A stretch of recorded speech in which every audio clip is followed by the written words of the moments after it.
Toronto's runways slept under a curtain of rain calm, reflective, unaware that one approaching jet would soon break that silence. Controllers tracked every arrival among them. Delta Connection Flight 4819, descending from Minneapolis through worsening rain. In the cockpit, focus and fatigue battled the turbulence. The crew prepared for approach, instruments steady, but wind shear warnings lurked ahead. The regional jet fought crosswinds as it neared Toronto, visibility near zero, conditions bordering on the edge of safe flight. 76 passengers held their breath. To them, it was another landing, nothing more than bumps before home. But a warning blinked alive. The aircraft's descent rate climbed beyond tolerance, a signal few could hear in time. In the fog's heart, lights broke through Flight 4819, lined up with runway 24R, seconds from a landing that would change everything. And in that instant, the sound of metal meeting asphalt would echo through the night and across aviation history.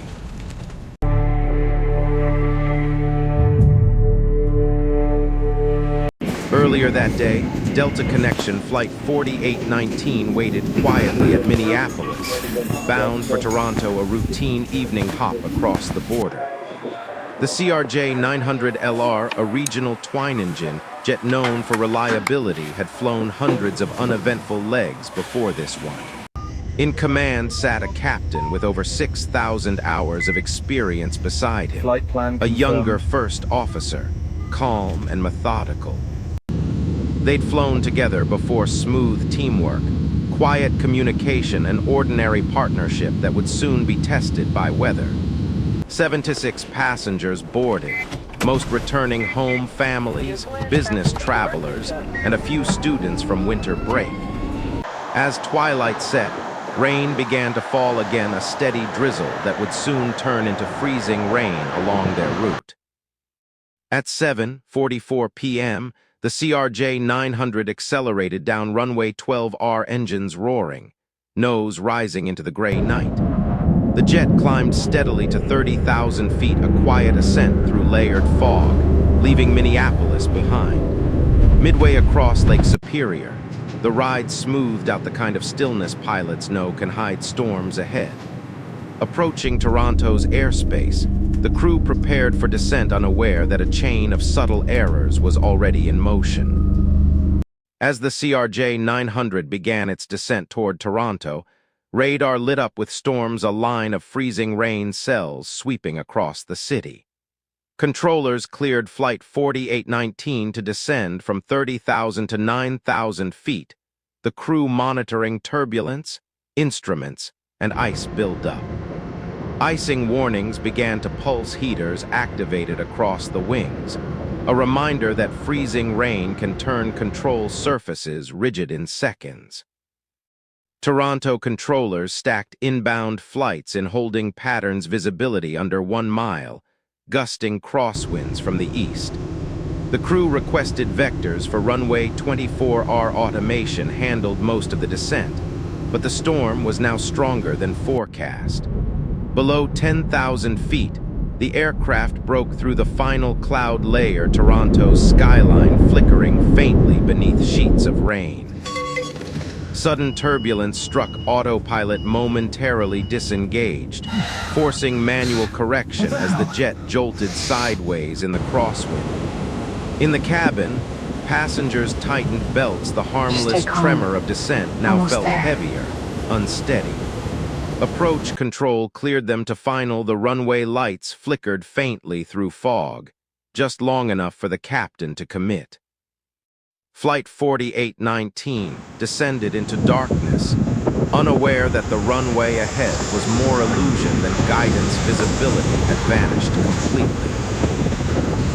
At just 400 feet, the regional jet lined up with runway 22. Crosswinds buffeted the wings, forcing constant corrections from the pilots. The approach speed dipped below reference VREF as the crew battled gusting headwinds and a late descent correction. The first touchdown came hard, the right main gear striking first, kicking up smoke as the jet bounced back into the air. On the second impact, Spoilers deployed, but momentum and tailwind left almost no stopping distance. The nose gear collapsed instantly, sending the aircraft skidding nose-first across the runway. The left engine struck the ground, tearing free friction sparks ignited spilled fuel in a brief flash of fire. The jet came to rest on its left side, partially off the runway, shrouded in white smoke and leaking fuel. Emergency crews rolled in within 90 seconds, laying foam blankets to prevent ignition and cooling the hot brakes. Firefighters pried open the forward cabin door, pulling passengers clear through dense smoke and leaking hydraulic mist. Inside, the damage was severe but localized, a testament to the jet's strong fuselage and rapid emergency response. From the tower, controllers watched the runway transform into a coordinated emergency scene, chaos giving way to control. As final survivors were moved to safety, the radio crackled everyone had been accounted for. Within hours, investigators arrived at the scene. The aircraft's flight recorders were recovered intact, small orange boxes holding the story of Flight 4819 in Washington. The recorders were cleaned, scanned, and decoded every second of data carefully extracted into streams of altitude, airspeed, and control movement. The data showed a stable descent until the final minute when lift vanished, and the jet suddenly rolled left under full nose-up command. Cockpit audio revealed calm professionalism until the sudden stall warning. In their final seconds, both pilots fought to regain control. Radar logs and meteorological data confirmed severe icing along their descent corridor, the same altitude where lift abruptly degraded. Even a thin layer of ice can change airflow, robbing wings of lift. At 170 knots, Flight 4819's margin for recovery was gone. Data confirmed the pilots reacted correctly, but the aircraft never responded. Control surfaces were icebound, robbing them of pitch authority. Test pilots recreated the scenario in a full-motion simulator. Even seasoned crews struggled to maintain lift under identical icing and power settings. They did everything right. Sometimes the environment overwhelms even perfect training.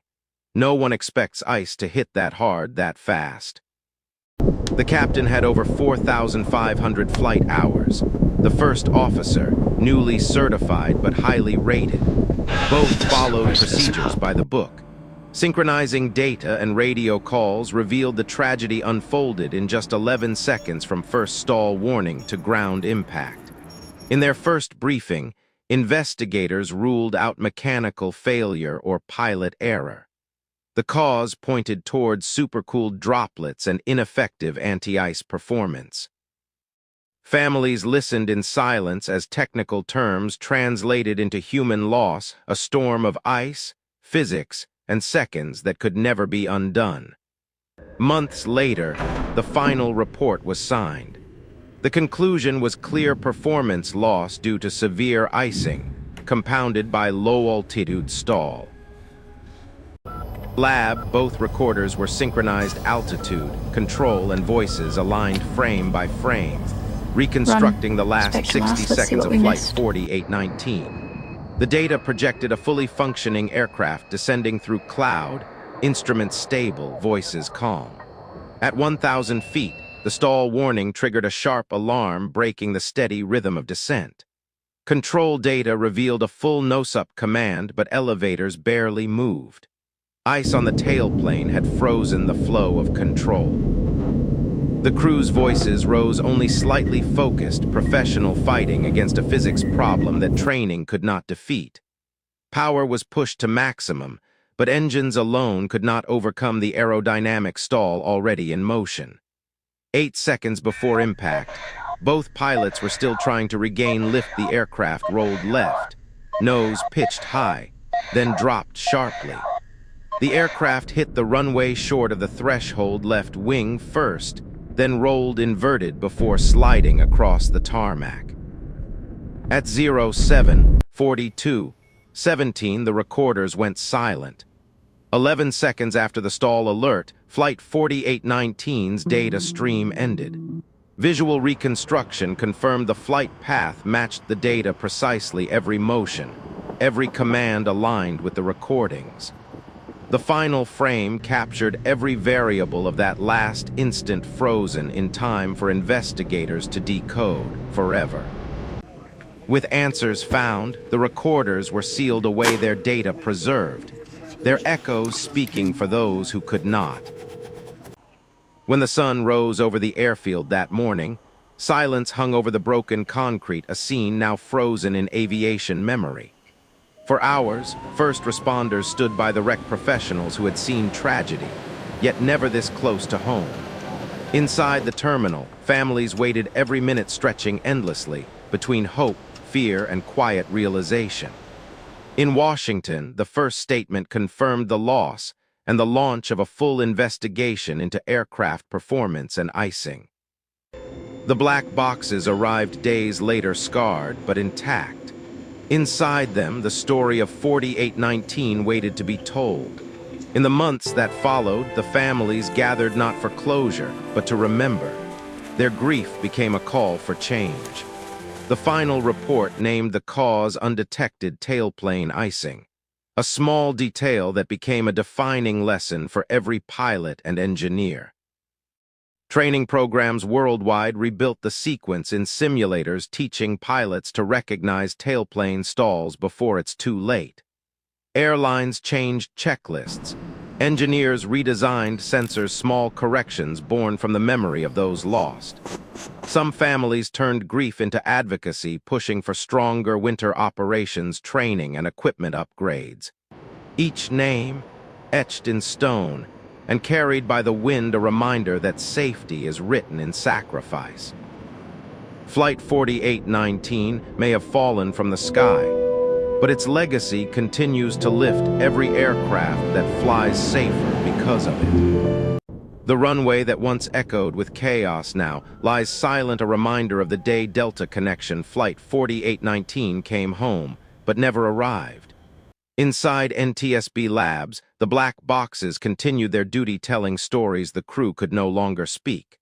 For every crash report sealed and stored, there remains a heartbeat, a whisper of lessons written in data and silence. Families gathered not to remember tragedy, but courage. Each light, a promise that the skis would be safer tomorrow. From loss came resolve. Each takeoff now carries their legacy. Every flight a testament to what we learned from Flight 4819. The journey that ended in seconds continues in memory, in data, and in every pilot trained to listen when warnings whisper. Because in aviation, remembrance is not an ending, it's a beginning. A vow that no lesson will ever be forgotten. This film was crafted with precision, every frame, every sound, every heartbeat to honor truth above drama. Behind every investigation, there are storytellers determined to make sure these lessons reach the skis once more. You've watched stories written in courage, loss, and discovery, each one a chapter in aviation's unending pursuit of safety.